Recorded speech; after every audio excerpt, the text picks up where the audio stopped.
Hey everybody, welcome to a special edition of Get Paid, your one-stop shop for all things fantasy, gambling, and daily fantasy. We're proud partners of Underdog Podcasts. You can also find us on Podcast One.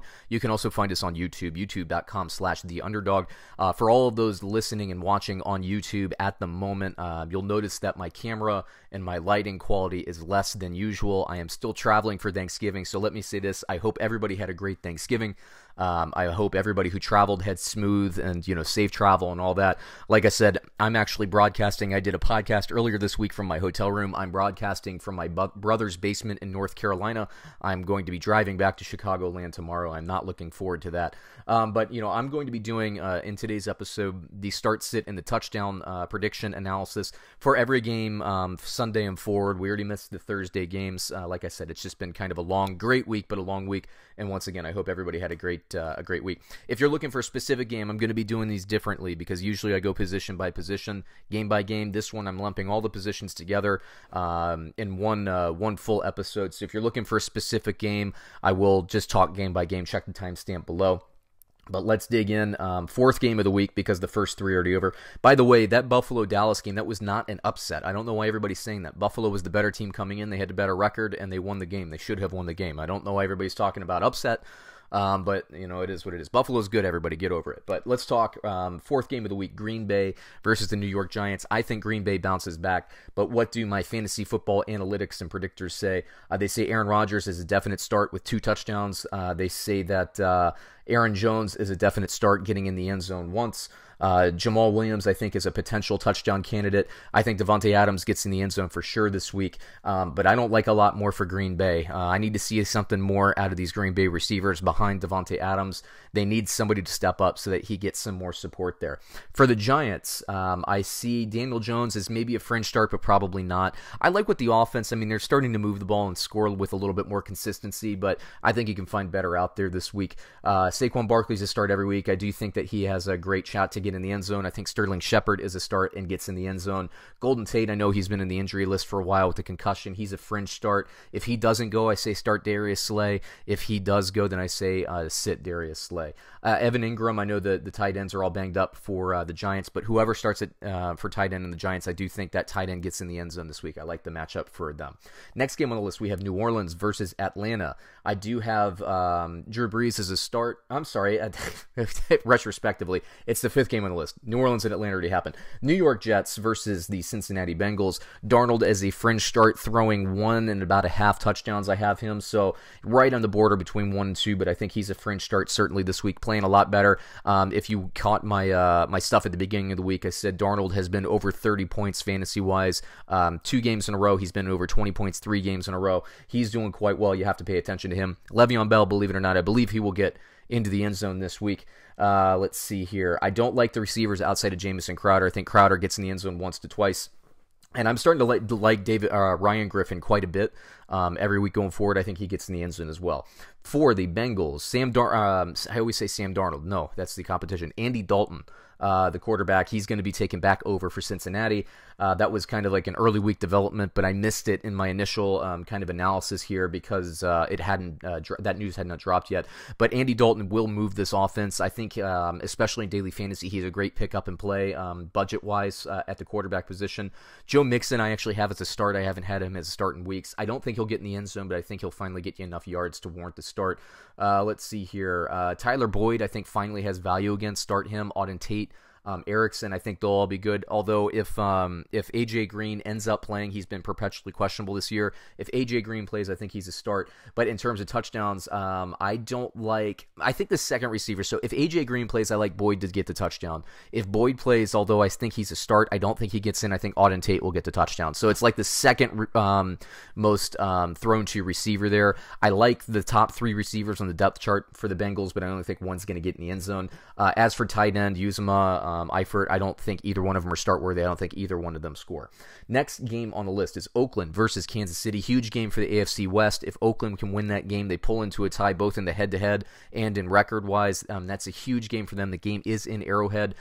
Kansas City, traditionally, Andy Reid has been great off a bye week, so I expect Kansas City to be able to score this week. But for Oakland, I think Carr bounces back, has himself a decent game. He's projected as a sit for me, but I do think he's worth a start this week. I think he'll be fine. Josh Jacobs, by the way, Carr, I think, gets 2 touchdown passes. Josh Jacobs, I think, gets in the end zone at least once, probably twice this week, so I love him. I don't like Rashard or Washington at running back to score at all. Terrell Williams, I think, has a chance to get in the end zone. I have him projected at about a 0.75, so I think more likely to score than not. We'll see what happens with everybody else, but actually the only ones I like beyond that is Darren Waller. I think Darren Waller gets in the end zone. Foster Moreau maybe as well. They run a lot of 3 tight end stuff with that kind of run first mentality in Oakland. I like what they're doing, but Oakland or Kansas City, I think, is going to come back and be ready to score. I think Mahomes throws for at least 3 touchdown passes. He's a definite start. I don't love Damian Williams. I don't love LeSean McCoy. Actually starting to like Darrell Williams a little bit more.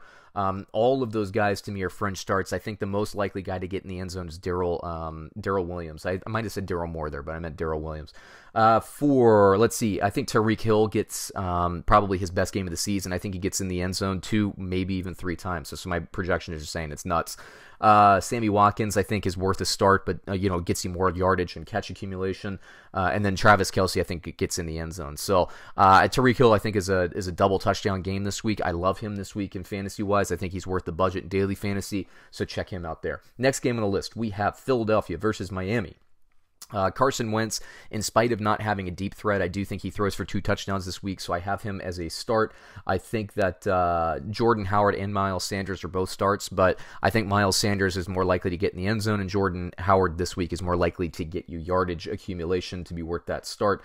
Let's see here. Alshon Jeffrey, I think, is a start. I think he gets in the end zone this week. That's an important one. I think Alshon gets in 1 time, and then Zach Ertz, I think, will also get in 1 time. So there you go. For Miami, I think they're going to have a tough time moving the ball. The only start I have on Miami, the only touchdown I have in Miami is Devontae Parker catching a touchdown for Miami. I don't have anybody else getting in, so that includes Ryan Fitzpatrick only throwing for 1 touchdown. I don't think he's worth a start. Devontae Parker is really kind of a fringe flex start for me and nothing more than that. Next game on the list, we have San Francisco versus Baltimore in my book, and a lot of unbiased NFL fans out there, this is the game of the week. This is the top 2 teams in the league right now playing in terms of how they're playing at this point. They're 2 complete teams. I love the game. I love the matchup, and I do think there are going to be points in this game, so I like a lot of the players. Let's see. We have Jimmy Garoppolo. I have as kind of a fringe start, but I would put him in there. I do think that he'll get enough points to play. I have him throwing for 1.25 touchdowns, so more likely 1 than 2, but I think he's going to beat that projection. I like him to start, and this week I think he'll get 2 to 3 touchdowns. I think both teams could very well be in the high 20s, low 30s this week. Let's see. We have Tevin Coleman. I think he's a start, although I don't think he gets in the end zone. Breida is kind of a fringe start for me. I don't love him, but you get into the receivers, and I think, again, these guys are going to be outplaying the projections. Deebo Samuel, Emmanuel Sanders, assuming both can go. I think they're both plays, and I think they're both touchdown candidates, with Deebo Samuel being the most likely to get in the end zone there. And then George Kittle, assuming he can go as well, I think he does get in the end zone. For Baltimore, of course, you're starting Lamar Jackson. The projection, because they're playing San Francisco's defense, is pretty low here, but I think Baltimore, and especially Jackson's ability on the ground to get you that yardage, that carry accumulation, I think he's definitely a good play, so I would start him. I don't have him projecting to throw for a lot of touchdowns, but like I said, based on the yardage, I think he's there. I think probably 1 throwing touchdown and a lot of stuff on the ground, but I think Baltimore's run game does quite well. I think Ingram gets in the end zone once. I think Hollywood Brown could potentially get in the end zone. I don't think there's going to be a lot of deep stuff, though, so I don't like Boykins and I don't like Snead, but I love the tight ends here, both Boyle and Andrews, and I think Andrews gets in the end zone as well. So going to be some fireworks in this game. My computers have it projected kind of in the low 20s for both teams. I think it's going to be in the high 20s or 30s, like I said. So I think you can start your 49ers and your Ravens, even though both defenses I think are impressive. Of course, the 49ers defense is impressive, but these teams have not. San Francisco hasn't not seen the speed of Baltimore's offense, especially at the quarterback position, Lamar Jackson, and Baltimore has not seen the speed and defensive line that they're going to get this weekend. I cannot. I've been saying this all week. I cannot wait. It's like a kid on Christmas morning. We're in the Christmas season if you celebrate that holiday. Let's see here. Next game on the list, we have Tampa Bay versus Jacksonville. At this point, I think Tampa Bay is probably the better team. And the reason I say that is because, with Nick Foles back in the quarterback position for Jacksonville, it's almost like they have to find their way again. They're going to throw a lot. Nick Foles is going to give his receivers opportunities.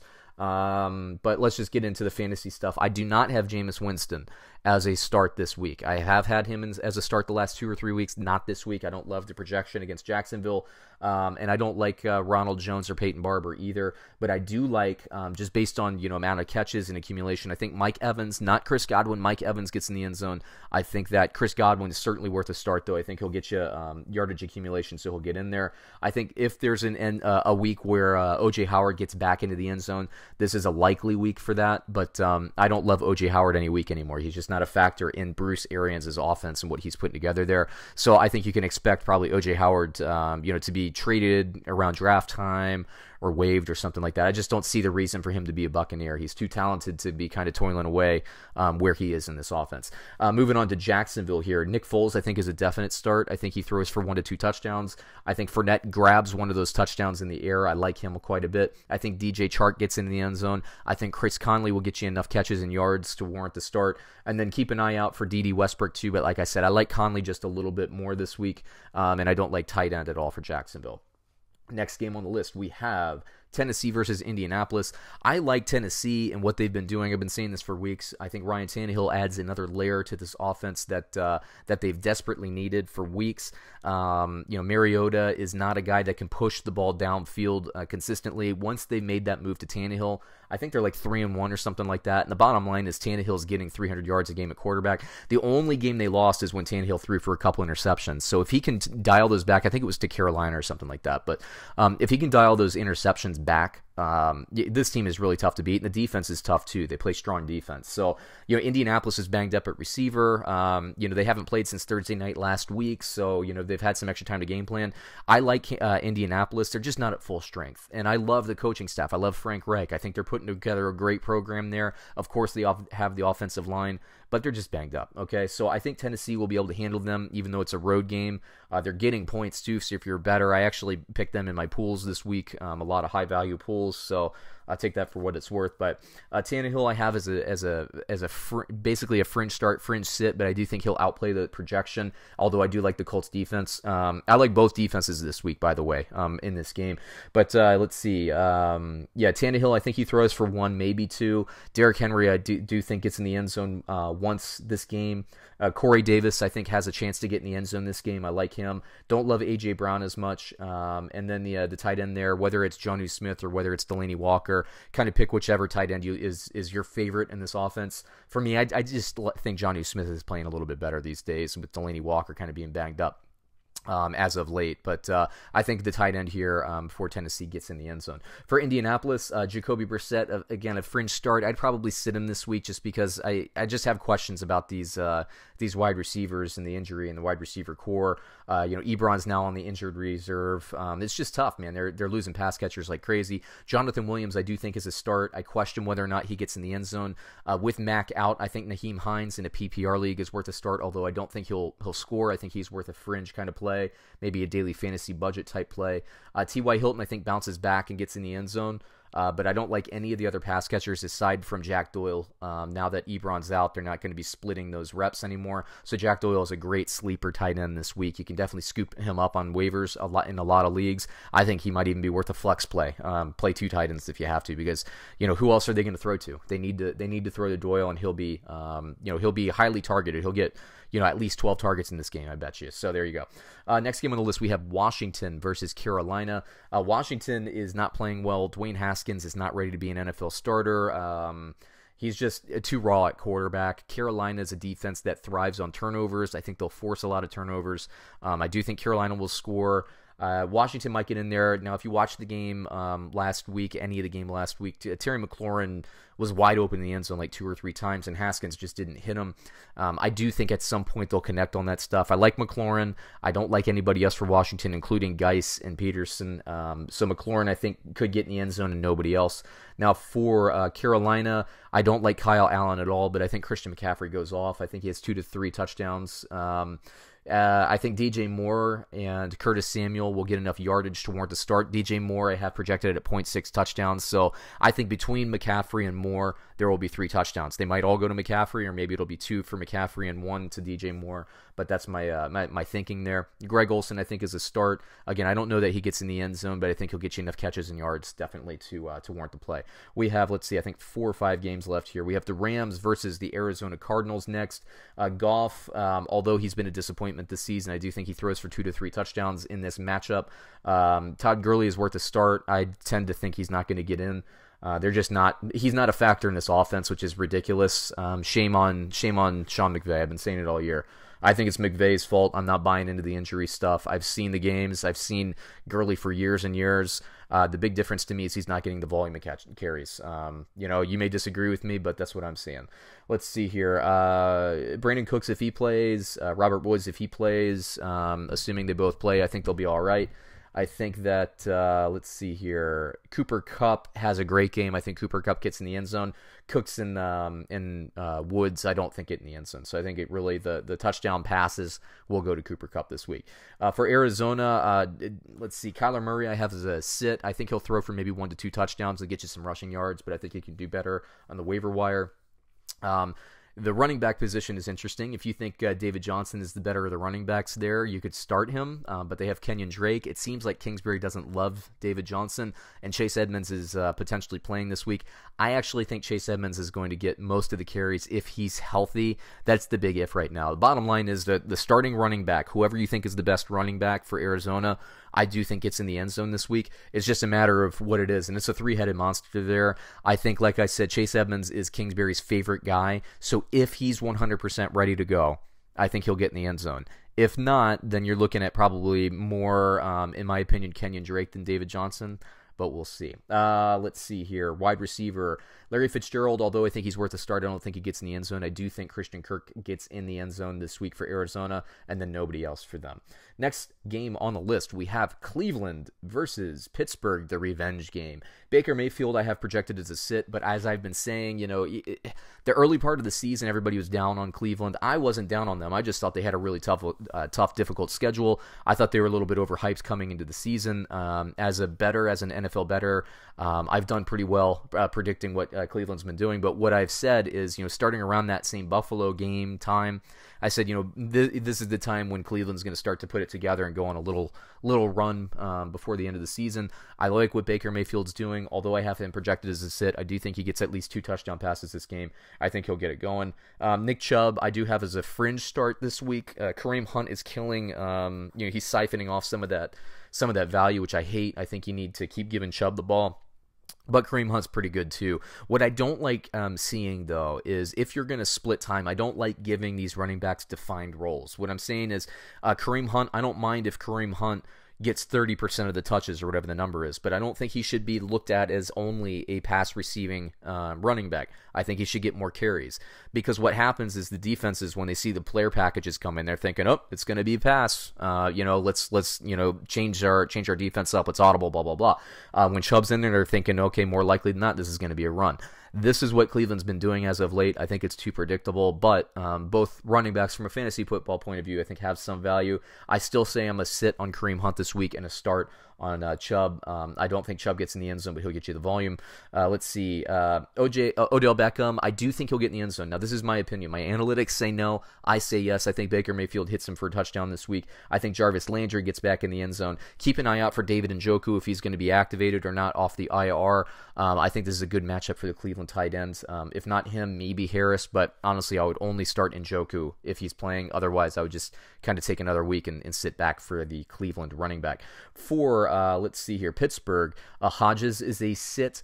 James Conner, if he plays, I have him as a start and probably get in the end zone. If he doesn't, it's Benny Snell. I think I'm selling on Jalen Samuels after last week's performance. Receiver, I think James Washington is by far the best receiver this week to get in the end zone. I think he gets in the end zone once. Vance McDonald should have a nice game, although I said that a couple weeks ago and he had kind of a crummy game against Cleveland, although that was a game where Mason Rudolph threw like 4 interceptions. I think... Look, it's the offensive system in Pittsburgh. They're just stubbornly... It's almost as if they didn't realize Ben Roethlisberger got injured. They're trying to run the same system. That's not how you're going to win football games, Pittsburgh, but it is what it is. I mean, you can't run the same system that Ben Roethlisberger runs with your third-string quarterback. It's just not going to work. And so that means to me, you need to get the tight ends more activated. This is a matchup against Cleveland that Vance McDonald should have a very, very nice game. I said that a couple weeks ago when they played, and he didn't. I want to see that. It's the only way Pittsburgh is going to win this game. So there you go. Next game on the list, there are 3 left here. LA Chargers and Denver Broncos. LA Chargers coming off the bye week. I do think, even though I have Rivers as a sit, I think he'll play better. I wouldn't play him this week, though, because Denver's defense continues to be underrated. They're very strong. Let's see here. Melvin Gordon, Austin Eckler, I think are both plays. Gordon is getting more rushes. Eckler is basically being used as a slot receiver at this point. But it's good because both of them have value, especially in PPR leagues. I think both could get in the end zone this week against Denver. And actually, attacking Denver with running backs, it really plays to the Chargers' favor. I like them a lot this week. Keenan Allen, I think, is worth a start, but I don't like anybody else outside of maybe Hunter Henry. I don't think Henry scores. I don't think that Keenan Allen scores, but I do think both are worth starts. For Denver, I don't like Allen. I think that Phillip Lindsay and Royce Freeman are both worth starts this week. Royce Freeman's available on a lot of waiver wires out there, I should say. I think Phillip Lindsay gets in the end zone. Cortland Sutton, I think, will have a nice game and nice enough to start this week, but I don't think he gets in the end zone. Noah Fant, they're going to continue to try to feed him the ball, but I don't think he gets in the end zone either. I think this is going to be a lower scoring game with most of the touchdowns going to the LA Chargers. 2 games left now. We're into Sunday night, I believe. New England Patriots versus Houston Texans. I actually like the way these teams match up against each other. I think this will be an interesting game. I think Houston will score more than some of the other teams have been able to score on the Patriots this season. I think Tom Brady has a bounce-back game. I think he's a start. I think he gets 2 to 3 touchdown passes. Sony Michel and James White, I like them both, but I like White to get in the end zone, not Michel. Julian Edelman is a start. I think he gets in the end zone. Assuming Phillip Lindsay is good enough, healthy enough to start, I think he could get in the end zone too. I don't think anybody else for the Patriots scores. For Houston, Deshaun Watson is projected as a sit, but that's because New England's defense has been so good throughout the season. I'm defying that. I'm saying you got to roll with Deshaun Watson. He's too dynamic to sit. I don't care who he's playing. You start him. Although I have him projected as 1 touchdown pass, I think he'll get at least 2. I think he'll make it work. I don't love the running game against the Patriots defense. Specifically, I like the Houston running game generally, just not against the Patriots defense. I think this is going to be more Deshaun Watson trying to make plays. To that end, I think that DeAndre Hopkins and Will Fuller both have value. Both could get in the end zone this week. And Darren Fells, I think, is probably the third guy that could potentially get in the end zone. All of these projections are low, but I think it's Hopkins, Fuller, and Darren Fells, and I'm selling on like Stills and QT and all these other guys they have. Last game, Monday Night Football, Minnesota versus Seattle. Great game. I think, coming off a bye week, I like Cousins. He's played well on national TV. I've been giving him a lot of grief this season, but he's played well on national TV. I think he's taking kind of like a step forward in his career. I think I would start him this week. I think he'll get you 2 touchdown passes. I think Dalvin Cook is a start every week. I think he gets into the end zone twice, whether it's receiving or on the ground. We'll see.